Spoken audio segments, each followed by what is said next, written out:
What's going on, everybody? I'm Casey Viera. The city of San Antonio is buzzing because the Spurs are 4-0, a type of buzz, Devin Brown, Mr. NBA champion, hasn't been around the city since you've been here. Yeah, long time. Spurs causing a lot of excitement right now. Hey, this is Jeff Garcia, host of Locked On Spurs. Sure, the Spurs are perfect, 4-0, but this is more taking advantage of a soft schedule. I know we'll be talking about that on this show. This is Locked On Spurs Squad Show, the twice-a-week show where Spurs talk gets real. No filters, no fluff, just raw takes, sharp opinions, and straight-up passion for the game. The way only Locked On Podcast Network knows how. Let's drop some dimes and squad up. The Spurs Squad Show starts now. Indeed, we do. And what better time to introduce just more fun that we've had for plenty of years with the Locked On Spurs family. We're back for another. Welcome into our very first Spurs Squad Show, all of course on Locked On Spurs. Thank you for making us your first listen to Locked On family each and every day. As always, part of the Locked On Podcast Network. You guys are the ones that drive all this, make all this possible, has made the recent additions that we've had on Locked On Spurs possible, and all the joy that we've had along the way. And I know these gentlemen can vouch for it. Of course, NBA champion Devin Brown, former San Antonio Spur, in my unbiased opinion, the greatest player in UTSA basketball history, San Antonio Sports Hall of Famer, the man in the middle to my left, Jeff Garcia, the OG of this show. Locked On Spurs, your day-to-day, where, well, yeah, he's been holding it down for quite some time now. I think you said a decade. And I know for you, this is special because this is a long time coming to do something like this. Yeah, I just remembered how old I am when you said that. Yeah, I've been doing this for either a decade or very close to it. So I've been doing it. But this is something I always wanted to do. I always wanted to have a live show that talks to Spurs fans live. Just couldn't. Adulthood gets in the way. You know, you got your job, you got responsibilities, you got a family, you got going to the games, which Casey and Devin, you know, just because the buzzer's over, if you're working media, doesn't mean you're out the moment that buzzer goes off. You know, sometimes you could be at that Frost Center until midnight, maybe 1 a.m. But I'm just so glad to see the Locked On Spurs, you know, just grow. I never ever thought this would happen. In all the years I've been hosting it, I mean, a live show, a post-game show that you two guys handle, it's just good. I just feel this big rock lifted off me. I just feel this tremendous weight coming off me. And now we can deliver to Spurs fans, frankly, and yes, biasly, the best Spurs coverage around. You said it. You said everything I needed to. So congrats on, for the work you've done to get us to this point. But enough of praising ourselves. Let's talk about why we've been praising pretty much everybody else around here. As we know, the quick bullet point, Spurs 4-0 on the season. The first time they've been doing that since the 17-18 campaign. That's 8 years, trying to go to 5 Thursday night. 5-0 against Miami, of course, behind the young star that is Victor Wembanyama, doing a little bit of everything along the way and really creating the narrative that he perhaps might be the best player in the association. But as we know, it goes well beyond what number one has been doing. And like I said, number one has been doing a whole lot. Devin Brown, you and I on this program, on the postcast every night, we look at this team and we wax poetic about Victor. We know that we do, and understandably so. Who doesn't? But I think you and I have discovered during this stretch, during this time, it seems like one kind of theme we always goes back to with this is the other guys. And for as much as we do hype up Wemby, they've been getting a lot of production from other places too. Yeah, definitely. Let's not, get anything, the hairs crossed or whatever. It starts with Wemby. Obviously, he's been doing a great job, having a great season so far. But different guys have been stepping up in different ways, whether it's Castle, Sale, Keldon's doing a great job. The young fella, Harper, is doing a great job out there. Every night is someone different. That's what you love to see if you're a Spurs fan. Jeff, I know you and I, we've been doing this show for together in some capacity for many of years, and we've seen different iterations of this team in many of fashions along the way. I think something you and I have kind of come across a long time is just an element of consistency right now that has not been there. That has not been there the past 2 years. Hasn't been there before that when the team was winning Right. 22 games this season. A season, Keldon Johnson putting up 22 points a night, whatever it was. We've seen a lot of iterations of this team in recent years. I think, would you probably not agree at this point that like this feels like the most consistent things feel for a while? Yeah, and Wow. no doubt about it. This is also Wemby's best crew he's ever had in the 3 years that he's been in the league. But yeah, consistency, and especially what we're seeing early on is consistency defensively. Right now, they're holding teams on an average of 105 points per game. In old school days, 90s and 80s, that's like holding a team down to 80 points in today's era. I mean, they are doing it defensively. They're one of the best at opponent field goal percentage. They're top 5 or not top. They're up there. And even 3-point percentage, they're holding teams to very low 3-point percentage. I think that is where their bread and butter is going to begin. And nobody should be surprised that defensively they're getting it done. Casey, you and I are at Media Day. What was the one word they repeated over and over and over again? Defense. Even Wemby said playing defense is non-negotiable. No surprise that has been the consistent point so far through 4 games. That is true. And I mean, he said that last year too, and defense was a sticking point. And if we're being completely honest, it's been kind of a point going back many years now. Devin, I think something that only a player can speak to is the ability to keep the foot on the gas a little bit and not get locked in the moment. We were talking after the Brooklyn game on Sunday, and you were saying that everybody around town, they're going to see somebody at HEB, they're going to lose their mind. They're going to start honking down the street already, if they haven't already, because that's just kind of how void of good times we've been in this town. What is the challenge like to kind of, as a player, to kind of stay level-headed with this and realize that there's still a job at hand and you're not going to get caught up in the moment? Because if you do, the vibes are going to end just as quick as they started. Well, I'll tell you what, dude, that's easy. You know, you walk in there, you see Tim Duncan and Dave Robinson in there waiting for you at practice, because it's very easy when those guys are there and they say you guys haven't done anything yet. But you know, Coach Mitch is very clever in the way that, you know, he approaches these guys. He's given the leash to a lot of the different players, and they're responding to that well. But yeah, in all seriousness, there's a long way to go, and you know, yeah, they're off to a great start, but you know, that's what we need. And so, you know, to get off to this kind of start is great, but at the same time, he has plenty of film on the bad that they have, because they have given up some 20-point leads, so he has plenty of bullet points in the locker room. Yeah, and there has been, for sure, plenty of bullet points, because very quickly the past couple of 2 nights very easily could have spiraled back the wrong way and gone the other direction, blowing 20-point leads in both the Toronto and Brooklyn games alike. I want to go back to that point, just kind of, you know, ping pong this one back at you, Devin, the idea of Coach Mitch. The element of building confidence, as a player is there. From seeing young coaches, because you've been around young coaches, you've been around guys who have done this obviously a long time, like Pop, even at that time. What is it that makes things in your mind finally register with a coach, where it just kind of sinks in and it's like, yeah, you know what, I'm the guy now, and what I'm putting out there, these guys are buying in? Well, okay, I respect that. At the same time, he's been around long enough to understand the legacy that Pop's left on this franchise.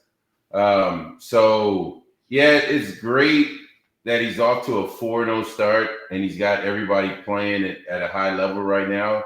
But, I mean, he's chasing, 5 championships? I mean, I don't think anyone's the expectation is that it's going to completely turn. Yeah. I mean, I didn't pose that question at you anticipating that reaction that you currently have right now. Yeah. But I mean, but he's still his own man, his own coach. He is. You know? And I feel bad saying it, you know, the way I did, but You know, I just caution everybody because I see some things, and you know, I talked with Jeff. I see some things that scare me, even though they are 4-0. There are a couple of things that need to be tightened. You know, before we, you know, because you know how San Antonio is. We'll go overboard with this whole thing. And already have. And you know, and you're making the reference to, you know, I hate to see military drive right now. I don't know if you guys ever after. Well, I live close to it. I live very close to it. I can hear it from here. Yeah, after a playoff game, military drive is where it's at, by the way. But no, it's just, you know, things are going the right direction. It's just that you got to get a couple of guys to lock in defensively for it to go to another level. That's all I'm saying, Casey. Consider it said. Jeff, what you got? You know, yeah, I'm with you. You know, we've got to pump the brakes of championship dreams right now. I mean, I think this team, first of all, they are out of the rebuild. That's it. They're done. The rebuild's over, moving forward. But they're moving forward on the right foot so far to begin this season. I actually think this is the season they came out of the rebuild officially. You know, do I have my concerns? Sure. You know, we all hit it on there, blowing the lead against Brooklyn. You know, Cam Thomas lining them up for 40. You know, and then having to rely on a rookie, Dylan Harper, to rescue them. And that's not a good look. But I think setting the tone early was good for this team. And on the court, in the locker room, during practice, I think it begins with, obviously, Wemby. You know, I was told during the offseason that they had this offseason training, impromptu training camp, you know, getting some sparring in, and that Wemby had walked in while all the other players were kind of goofing around a little bit, just having fun. Look, it was voluntary, you know, workouts. It's all it was. And that Wemby saw, you know, the punching bag, and Wemby went at it and threw a kick that echoed in the gym. And then everybody just snapped to attention like, oh, he means business. So, and you're seeing that so far in the huddles. We've seen him take command. We've seen him, you know, get into his teammates. I like that. So overall, they're on the right path. But, you know, a part of me, as I said in the intro, is, are they just simply taking advantage of a soft schedule right now? They really haven't been tested. I think they're going to be tested in the next game against Miami. No, Miami's been fantastic so far. They're going to really be tested. But I think something that this was kind of expected, or at least the chance that this was going to happen, of something happening. We saw that first 10, 12 games, and we're looking at, they're saying there's no reason they can't go 7-3. 8-4 during that opening stretch. So I don't think from the larger scale it's particularly surprising, but it's gonna amplify the vibes regardless. We know that around here, and expectedly so. It's done exactly that. Coming up on the other side, we're going to continue this conversation a little bit further on, I should say, in the program about the expectations of this team. But coming up on the other side, we're going to talk about a guy who is not here yet. He's in San Antonio, but he's not here. De'Aaron Fox and his dynamic of his recovery, and whether or not the Spurs should be a little bit patient in getting him back, or perhaps not. Got that coming up on the other side. But before we get into all that, I want to talk to you about our friends over at FanDuel. As we know, basketball is back in full force. We're all happy about it. Myself, Devin, Jeff, everyone, we're good to go. FanDuel, of course, the official sports betting partner of the NBA. And even if you miss the start of the game or want to ride a hot hand with FanDuel, they got the live bets on everything from who's going to score next to fourth quarter comebacks. It's, you know, the Spurs game past couple nights is something to kind of alleviate the tension, the stress that brought with it. It keeps every game exciting, especially when your team's making that late push. Right now, FanDuel is giving new customers $300 in bonus bets when your first 5 hits. So head on over to FanDuel.com to sign up and play your game with FanDuel, of course, the official sports betting partner of the NBA. Also want to have a conversation about Gametime. Basketball season, it's the best around. It's the best everywhere. It's the best everywhere. But it's really fun in San Antonio. And nothing beats being in the frost for those, you know, nights like we've had over the weekend. Again, another game Thursday against Miami in the Frost. But if we're being completely honest, getting the tickets sometimes a little bit of a headache because you're waiting in line, in the queue, surprise fees, the prices, they escalate right before checkout. If you're anything you like me, all you want to do is just going to go watch the game, right? That's all you want to do. Just watch the game. So that's where Game Time comes in. The app that gives fans the advantage. They like to call it the ultimate life hack to get some good seats, fast, easy, stress-free. And my big thing above all that, I just want no hidden fees at checkouts. Just give me that. And they do that. They have the which makes things a little bit more worth your while. You can see where you're picking the seats in the section, the actual view of it. So take the guesswork out of all that stuff with Game Time. Download the Game Time app. You go create an account. Use code LOCKEDONNBA for 20 off your first purchase. As always, terms apply. That's the code LOCKEDONNBA for $20 off. Swipe, tap, ticket, go. Game Time. It's now kind of wonder when we're going to see some more Game Time action from one of San Antonio's young stars. And bringing back two of our own stars. NBA champion Devin Brown, Locked On Spurs day-to-day host Jeff Garcia. Two gentlemen, if you're in the Spurs know, you're plenty familiar with their handiwork by now. De'Aaron Fox, we have discussed at length for many of years now, his involvement with the team. And, of course, the prized acquisition this time last year. A little bit further on in the year last year. Trade deadline, so a few months passed. Hamstring injury at the early portion of the season, really derailing things in the offseason. The expectation is that he's going to be back. He's going to be healthy. He's going to be able to see the floor. But I think we're all kind of lying to ourselves if the success that Dylan Harper has had has kind of been like, all right, De'Aaron, take your time. The success Stephon Castle has had, people are like, all right, De'Aaron, take your time. So, Devin, I'm going to pose this to you first. Okay. How should the Spurs, knowing that they're playing well, one, and two, the young guys themselves are playing well and look very early ahead of schedule, should they manage this Fox recovery any differently and more cautious? You do with regular players, but you don't with the De'Aaron Fox. Guy's an all-star, tremendous player. He's going to bring a different element, to the lineup. And, obviously San Antonio knows that, and everybody that's familiar with this game knows that. The thing with the hamstring is how fast is he going to be getting downhill on those pick and rolls? He already has a great chemistry with Wemby, so we're not worried about that. But De'Aaron's, 20, 25, 30, he can, get up there in the points. So it's not a guy that – I understand what's going on right now, but he's a different type of player. So you got to have him on the floor. Now where it comes in is what are you going to do with the guys that are playing well? Because someone's not going to get those high minutes, and so that's why I'm glad to be here with you two and not having to worry about that. Yeah, yeah, I'll echo that sentiment, Jeff. I've been thinking about this, what to do when Fox comes back. And look, the obvious candidate to lose minutes is likely going to be the rookie. Fine.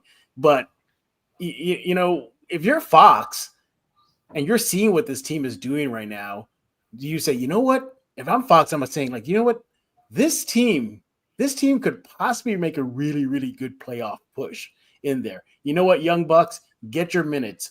Mitch, start ramping up my minutes as we get closer as the season progresses. That's what I'm thinking. Obviously the Spurs are going to spur when he comes back. They'll probably put him on a minutes restriction and whatnot. But if you're De'Aaron Fox, I think you could get the best of both worlds. You get I'm going to get my minutes. I'm going to get my time. And if Mitch needs me in games such as Brooklyn or New Orleans where they went on a scoring drought, throw me in. But why not preserve my legs, to Devin's point, for maybe a few months in, then let's start ramping myself up. But I think that's how I would approach it. But look, it's freaking De'Aaron Fox. I mean, how do you not give him minutes out there with Wemby? That is just a dynamic duo. That's Batman and Robin. That's your 1-2 punch. Pick and roll, pick whatever you want. Transition, swipe at the Fox. You got defense in the paint, defense in the perimeter. I mean, it's a no-brainer. There is no controversy. You play Fox immediately. For me, I don't think the question is whether you play him. My hesitation, my buzzkill I'm about to articulate is I worry about hamstrings.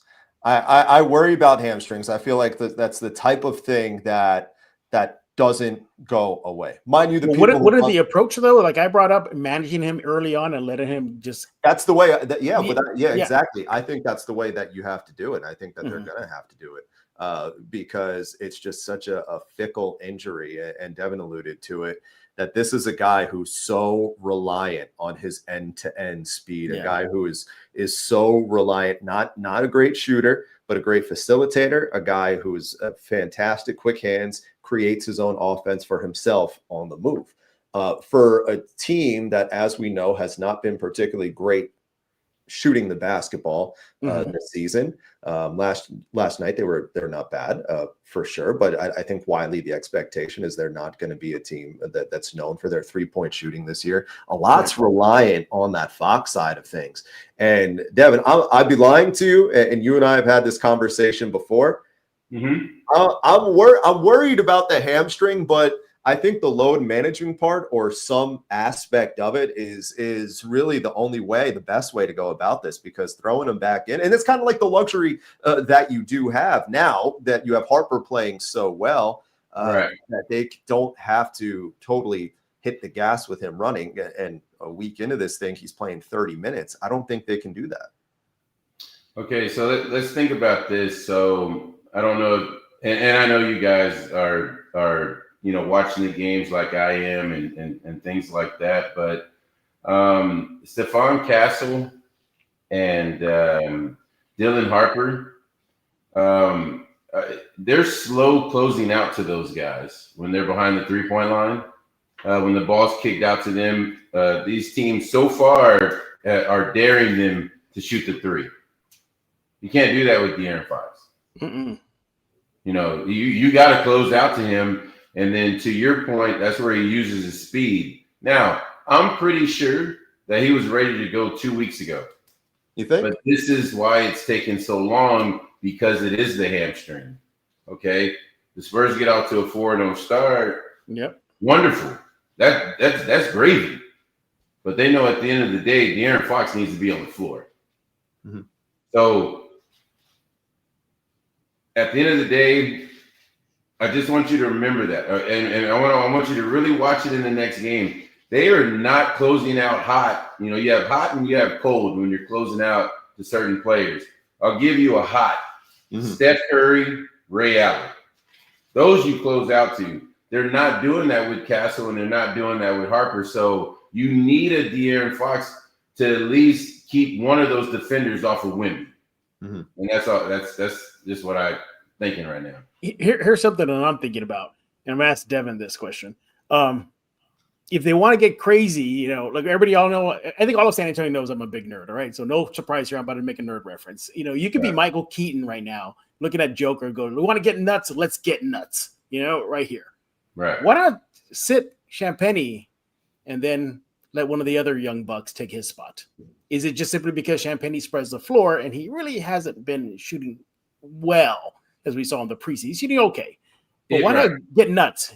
Let's run with all 3 of those kids. Okay. Interesting. I will say that's interesting, but Harrison Barnes has been struggling. He just had a breakout game. With Champagnie, it's coming.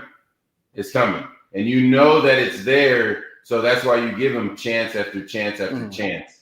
So having that extra shooter, I think they have a lot more confidence in Champagnie than they do with Harper right now. Right. So you really need him on the floor, and he just, like I said, just like Barnes did, you just need him to hit a couple, and then the next thing you know, they're coming in from everywhere. So I'm not sold on sitting Champagnie right now.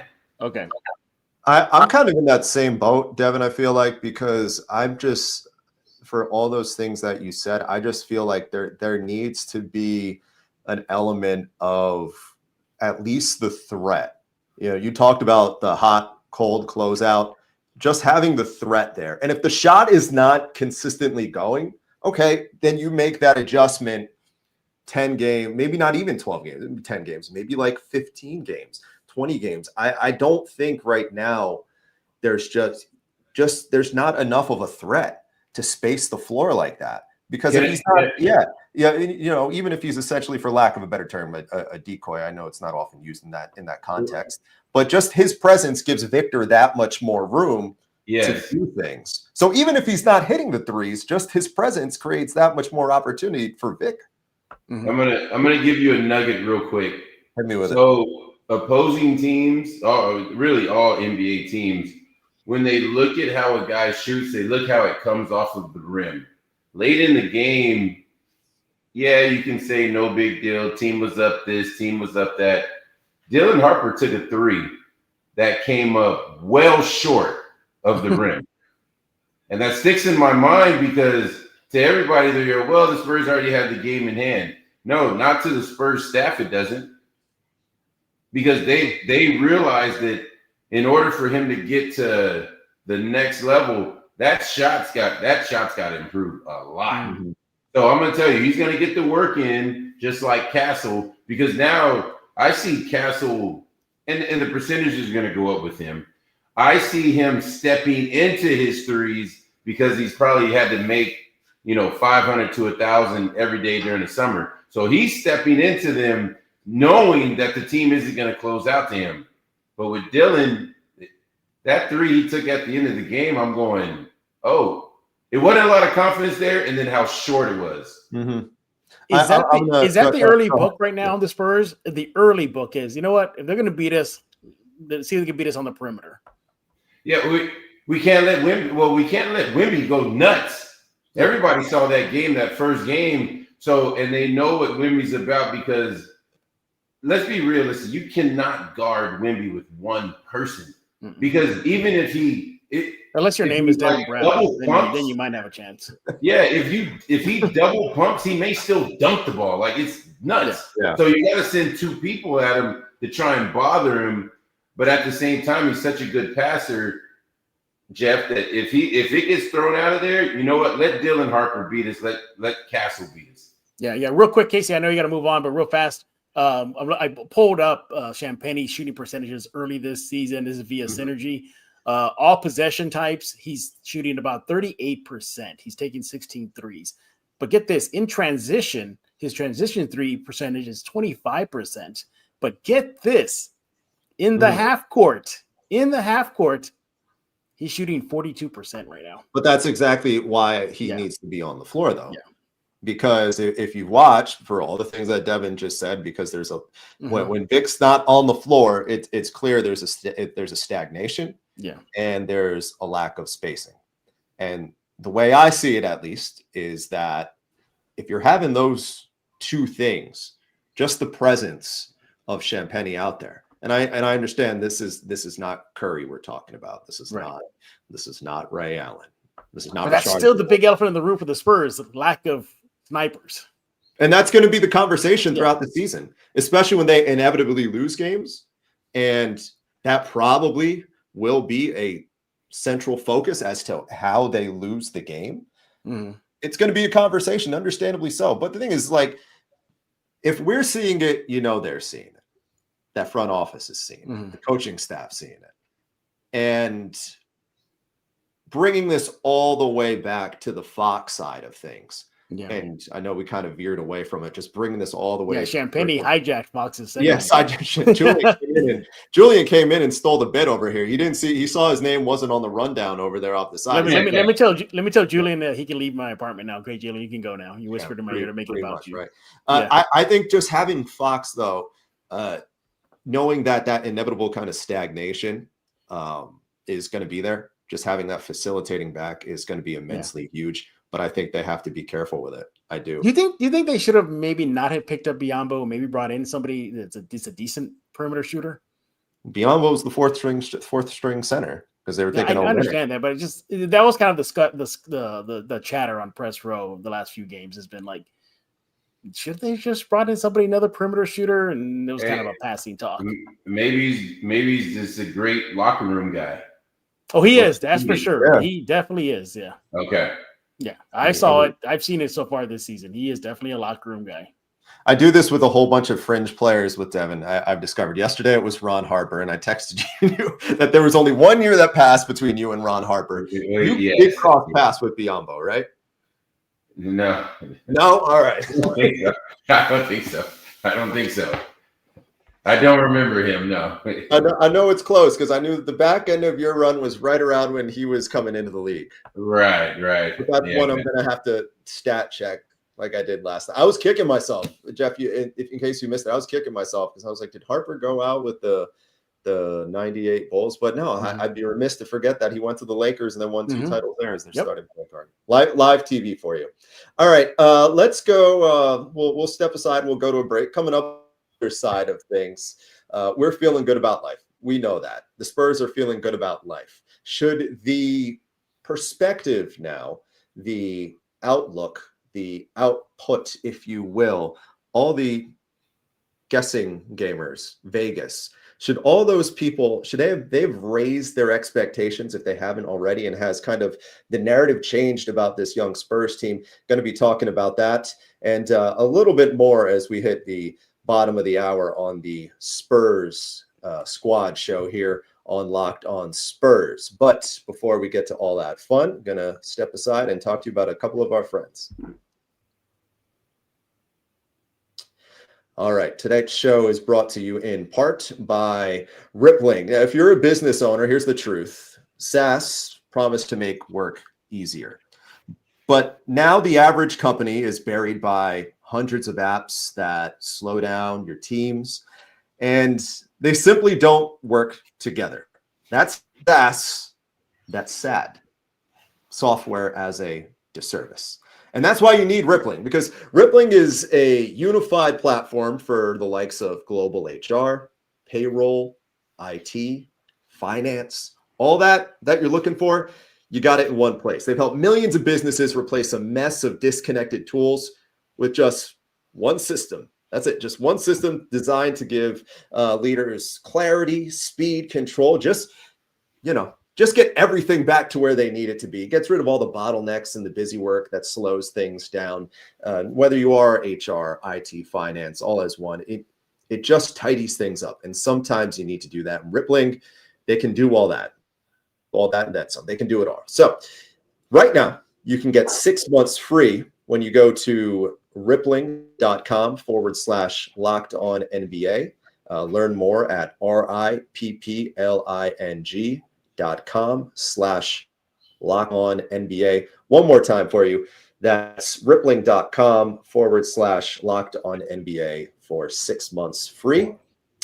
And yeah, I did that correctly. rippling.com/lockedonnba for 6 months free. That said, let's go back to something that's also free. Expertise from Jeff Garcia and Devin Brown.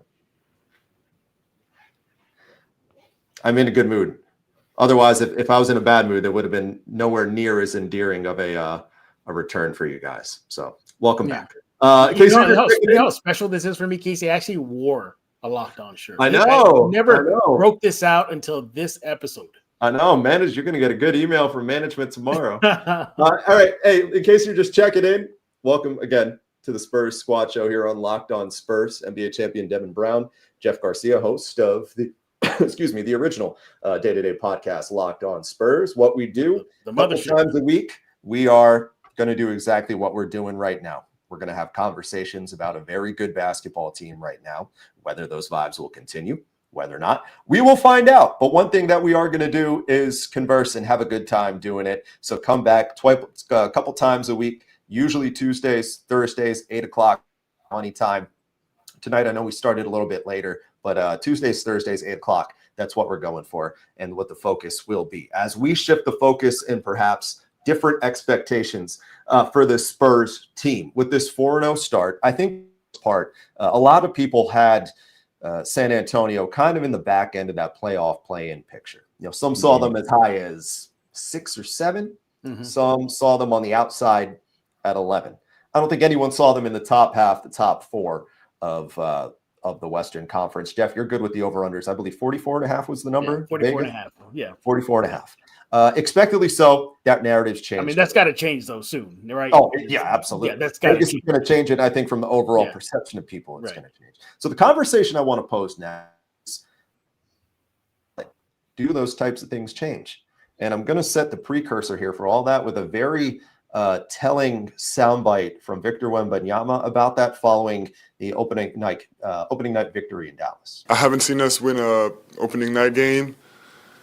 We're on the road, and we've stepped up so many things in our the way we work back home. So it feels like it's time to move on to the next step, and we need to make a statement because we're all tired of losing. That's the truth. All right, Jeff, I'll give you first crack at it. Has the expectation changed? Is this now a team that is a top? Should the expectation be a top 4 team in the Western Conference? Ooh, that's a good question. Top 4, man, that's tough. So we look at who are the big boys right now. It's, at least according to NBA power rankings, ain't the Spurs in the top 4, but that's the obvious. The champs, OKC, the Warriors, Denver. That's why Spurs, I put it out there. Yeah, the Spurs have a shot. Yeah. The Spurs have a shot. I think right now I will put them in around 5 or 6 as of today in that grouping right there, because as great as a hot start it is, I still want to see them tested. I want to see that aspect of it. Beating Brooklyn, great. Beating Pelicans, overtime, but nevertheless, you beat a team you're supposed to beat. Yay, Spurs. But let's see how they play against the big boys. Let's see how they play against a team like Miami coming up. That will really, look. I can look. Coach Spo's on that sideline. That's all you need to know. He's going to get the best out of his team, and he's going to really give the Spurs a test. But nevertheless, top 4 as of today. No, I'll say 5 or 6. Okay, Devin. As far as to answer your question, new expectations, yes, great, but I am me. You know, I am Casey. Here we go. I gotta go the other way with it. Let's talk after 25 games. Okay. Is that fair? That's fair. We'll talk after 25 games. It's a great start.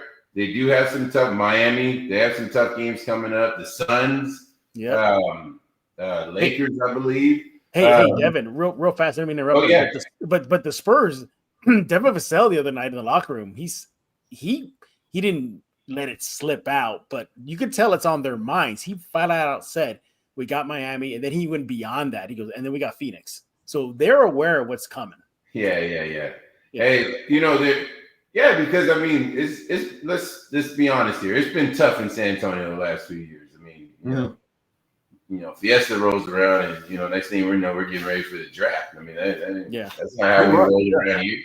So, it's great because those guys they get around and they know what San Antonio is about, and I don't know if any of them have experienced the coming home on a flight after a playoff win. And seeing, all those people at the airport. So I'm sure they hear the story. So, it's going to be interesting. But we got a long way to go. I'll just look at it 25 games from now. But basically, going back to answering Casey's question, yes, the expectations have risen. I think the expectation now is ain't no play-in scenario now at this point. No, you got to get a solid 1 through 6 spot. Devin, when you're a team that, lack of a better term, defies, again, I'm generalizing because I think to say they're a top 4 team right now, I'm with you, is tremendously premature after 4 games. But when does a team kind of buy into that a little bit, that they're overachieving? They realize that they're overachieving because at the start of the year, they're always going to say the right things, right? They're always going to say, we believe in ourselves, we can do some magic, all those cliches like that. But when does, again, that flip change a little bit, and then a team buys in. It's like, okay, this is legit what we're doing. This is legit. And now we have to make something of it because the narrative's changed with us. I mean, honestly, usually it's after All-Star break when you have, if you're in that, wherever your playoff seed is, and you're playing one of those top teams, one of the top 4 teams, whoever's up there or whatever, and you get a big road win at their place, like let's say, later on in the season, they beat OKC in their place. That's when you got to really start like, okay, we have something here. Mm-hmm. Is there, and Jeff, I'm going to pose a similar thought to you about the 25 games. When you look at the way things are structured right now with them, is the 25 game mark kind of something that, and I'm trying to think of the best way to phrase it without sounding overly dramatic, in your mind puts a concrete label, not concrete. What's one step that not as dramatic as concrete? Think of something. I don't know. A label below concrete, but kind of on the negative side of things. We were talking with Devin about identifying themselves for the better. But what about kind of the worst? What do you think of that 25 game mark? Like the 20, like at game 25, we know this team is made of. Yeah. Yes, sir. Yeah. No, I think you need more of a sample size than that. Mm-hmm. I think you do. What trips it up this time is because of how they'll handle Fox coming back. Mm-hmm. Do they ease them in? There is the rookie wall. How will Harper handle that? I know the rookie wall is way after the 25 game mark, but how's he going to be taking the rigors of it? What about Wemby? Wemby's averaging about 33, 32 minutes a game by now. Did the Spurs go like, oh, hang on here, let's conserve this kid. Let's hang on. Let's bring him back a little bit. For me, I'm with Devin. I think the real true measurement is around the All-Star break. That's when we'll know. I think there's going to be a lot of things that we'll need to figure. It's the NBA. There's 82 games. There's ebbs and flows. It's a roller coaster, just anything. And we haven't even talked about Sohan coming back too. No, we haven't. How does that change the dynamic? I mean, will we know what this team is made of in 25 games with 3 pieces coming back? I think they're coming back soon in the next 2-3 games. Yeah. Well, that point that you just made is perfect, because that was gonna lead me into the next thing I was gonna direct at Devin here, is that the ebbs and flows of a season, fluidity within that locker room, having things figured out, and then very quickly it can change like that. The dynamic of things, right. of something like that being dramatic. We talked about Fox coming back, but how long does it take generally for a team or a younger team like that to kind of, acclimate to the fluidity with it? Because the Spurs are a unique roster construction when you look at it. It's very unique because it's past the point of just being the cliche young guys built with young guys that we've been hit over the head with for however many years now, because now there's veteran players. Now there's all-stars. But the idea of the dynamic in a young team keeping up with just how fluid it can be, how difficult is that? Well, I mean, it's not too difficult. I mean, when you have, the staff that the Spurs have, I mean, these guys do a great job of, getting them ready, keeping them prepared, things like that. All the film they watch, they break everything down. So, you got guys, coming back. You hope that they stay healthy. We'll see how that goes. They've been, lucky so far with the guys that are playing. But they'll do a great job. I mean, that's why you have practice. And I know, these guys aren't practicing like we used to practice, but they'll figure it out. They'll figure it out. They're out there playing 3-on-3 and, maybe a little bit of 5-on-5, but they're getting that chemistry with the guys that are coming back. So they'll be fine. Just like we're trying to find our chemistry here. I'm perusing through the comments. Someone already referred to us. Where'd it go? I have to give credit. I saw it too. I saw it. Big three. It looks like we have a new big three in San Antonio: Viera, Brown, and Garcia. Tony Kimball. too kind. I don't know if I I like the defenders. They're the defenders. Yeah. I think it's Devin Brown and two guys who act like we know the game, just to kind of tag along a little Well, I bit. mean, don't be too shy, Casey. I mean, I remember that video of you dunking on Devin in the gym. So I think I was probably 6. Devin and I were talking about Devin and I were talking about 99 last night. He was at UTSA, so I was like 10. So that didn't happen. All right.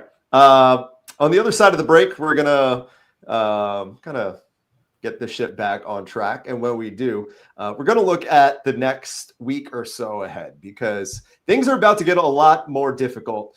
Turning the focus to Miami and then departing to the West Coast for Phoenix and LA. They might not be the Phoenix and LA that we've seen the past couple years, but it's still the first real road trip of the season for a Spurs team, wrapping up a homestand, potentially on a high note Thursday night. That and time permitting, maybe hit on a few of a little bit of the engagement that you guys have had tonight. Got all that coming up in just a little bit on the Spurs Squad Show here on Locked On Spurs, but going to give love to one more of our sponsors before we wrap things up in just a bit.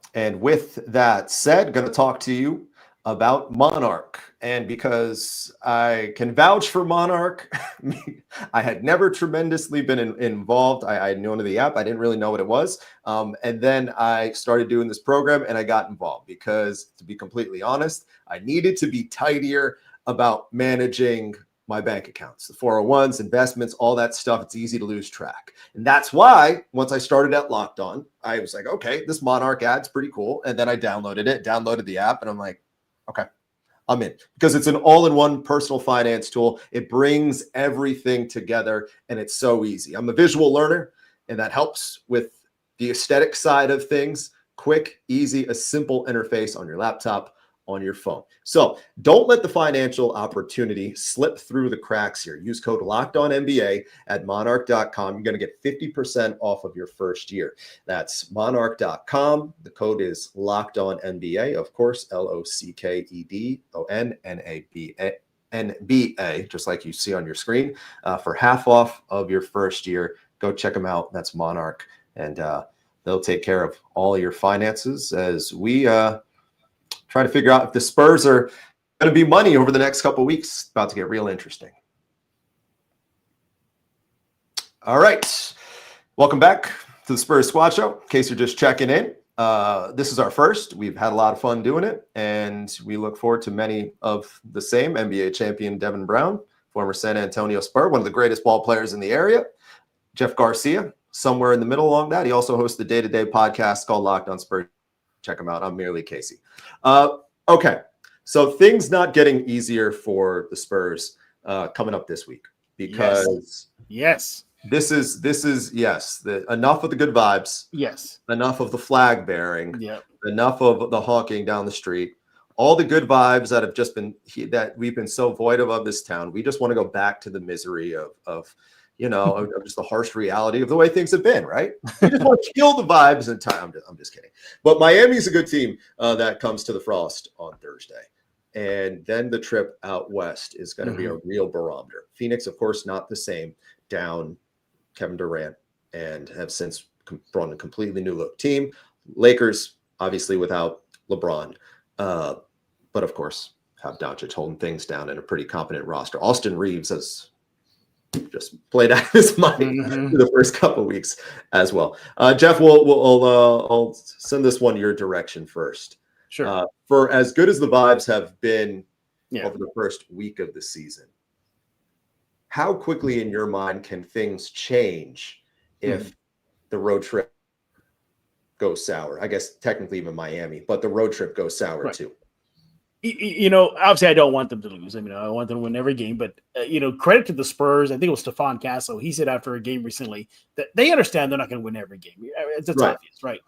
So good.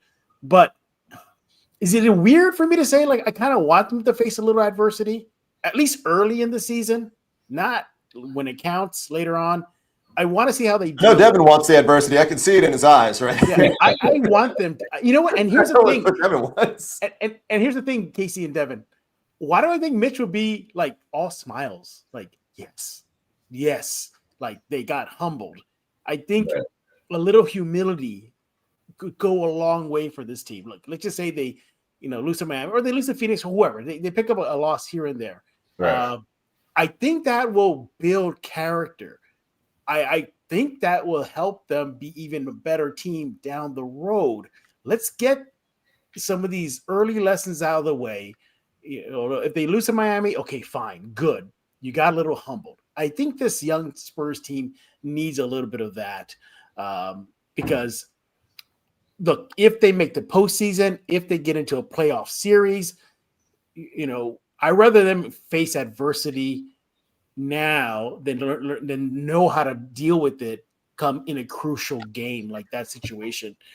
Sure, they have veterans on the squad. They've been there, done that. Olynyk, Cornette, Barnes. But the core, Wemby hasn't been to the postseason. Keldon, Sohan, Vassell, none of these guys have. So a little adversity now, I think, could go a long way later. Devin, what do you think? All right, so I'm gonna switch it up a little here, and I'm gonna say this: even though they're 4-0 as a player, you never want to be on film.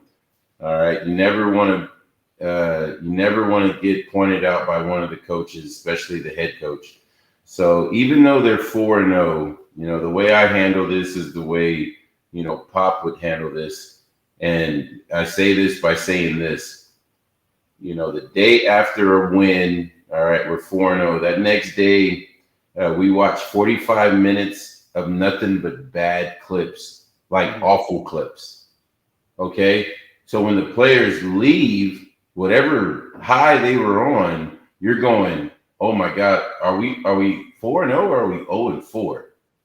That's the tone that you have to set. So when you see a Miami and then Phoenix and LA, number one, you're looking for these guys to compete.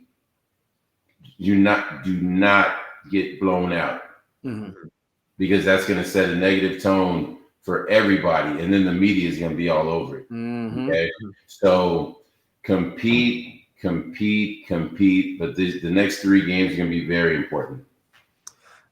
Another thing, too, guys, Devin, you and I, in each of the last 2 games, we've sat and we've talked about how it felt like they haven't even played. I don't want to say played that well, but there's been such an element of things have just looked herky-jerky. The offense has looked, I think the word we used on Sunday was clunky. I don't, to piggyback off that point and send it back your direction, there is a lot, like all those negative clips, the good thing that they have going for them is that all those things you just said, well, they have basically 4 quarters of it because they have 2 halves of pretty mediocre basketball between the second half of the Nets game and the second half of the Toronto game.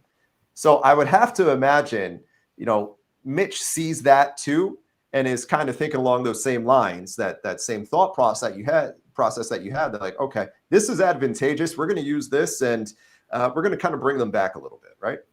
Yeah, if Coach Mitch is the kind of coach that I think he is, and think that we all think that he is, he probably embraces watching those other teams go on that run because the stuff that he's getting out of that is going to make his team better. And what they're going to try and figure out as a staff is, why is this happening? Is it not the ball movement? Is it one player trying to do too much? Are we leaving our feet to make passes across the court? What is the formula for why this keeps happening? All right. Once they figure that out, it'll kind of help. But, you just don't want to see these teams go on these big 20-0 runs and anything like that. Yeah. I'll look at some stats, Devin, while you're talking right now. And this is what they average per quarter. So the Spurs in first quarter, about 33 points per first, then about 31 and points in the second quarter on average. And then check this out. Look how much it drops. In the third quarter, so far this season, they averaged 25 points per third. and then they rounded off with 28 in the final frame. They're allowing 26 points per opponent scoring in the third quarter. So it's that third quarter seems to be a little bit of a bugaboo right now. Yeah, I'll give you a little inside information about what's going on. Maybe this is just my take. They're sending those ball boys over there getting some chicken tenders from the media. So someone needs to get in there, investigate that, and not allow that to happen. You know what I'm saying is that the coaches go off to their coaches' room for about 7 to 8 minutes, and during that time, if you're hungry, you know you have one of the ball boys sneak some chicken fingers in there because usually everybody's hungry, especially the late games. Mm-hmm. So we need to find out who those ball boys are and take care of that. This is the intel Spurs fans have been waiting for. You know, Spurs have always been so close to the vest for years. Hey.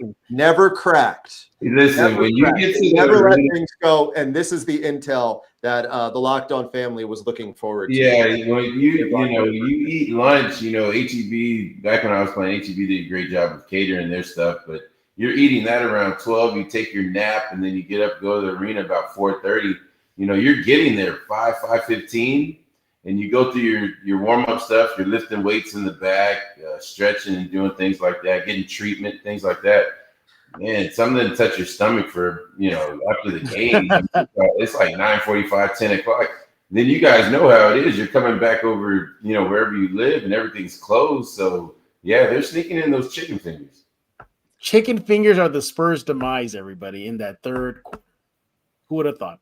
I was going to say that's what tore them down the past 6 years. Got it. Yeah. Got it. That's why a couple of years ago they had back-to-back 22-win seasons. I'm sure that was I'm sure that's what it was. And on that note, I think that's a very tidy place to leave our inaugural Spurs squad show. Hey, Casey, can I have some fun with Devin real fast? Because I saw that point. Get it in. Go ahead. Okay. Devin. Yes. In your NBA career. Okay. Who have you scored? Which team did you score the most points against? Do you know? And were you eating chicken fingers that day? Yeah. No, yeah, I don't that's know. There. Do we have Casey, to answer your question first, I just had like 3 Red Bulls. You speaking my language, Devin. That's my best.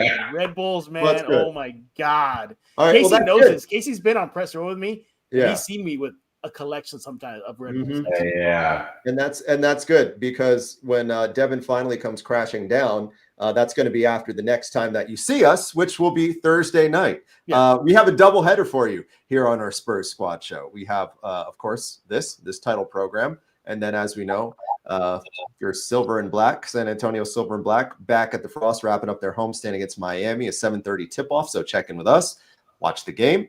Devin and I will be back for the postcast after to put a tidy bow on things. And that's where you're going to want to be on Thursday. Until then, as you know, Jeff has everything on lock, no pun intended. What do you got on deck for Locked On Spurs tomorrow? We're talking about, should we be surprised at the Spurs start? We have a guest, regular on Locked On Spurs, Sweep the League's very own Rudy Campos. We're dissecting that and more. By the way, he's mobile on this episode. He's mobile. He's a mobile guest on that. By the way, Devin, you did not answer it, but the most points you scored, the team you scored the most points against in your NBA career was the Sacramento Kings. You scored a total of 178 points against Very the team. nice. There you go. Yeah. Hey, if fantasy basketball was around back then, I guess it technically. If it was, but I'm pretty sure it was. Too soon. Yeah, right. We would advise you to listen to Locked On Fantasy Basketball. It is in the present day. We know that. Josh Lloyd has got you covered there. It's the #1 fantasy basketball podcast, giving you all the tips that you need to win your league. Just like everywhere else, find Locked On Fantasy NBA on YouTube or wherever you get your Locked On pods, and as always, part of the Locked On Podcast Network. So I think now I think that's a good place to put a period on the end of the I'm looking at the clock too, Casey. I see the clock above us. We want to get welcomed back for a second show, you know? And if we do, if they have us back again, that'll be Thursday night, along with the game and then the postcast with Devin and I. Of course, Jeff will be keeping you busy during the day tomorrow. That was Thursday. That wraps things up for tonight. For the two gentlemen beside me, Jeff, Devin, my name's Casey. Thank you for hanging out with us on a Tuesday night, and we will talk to you Thursday.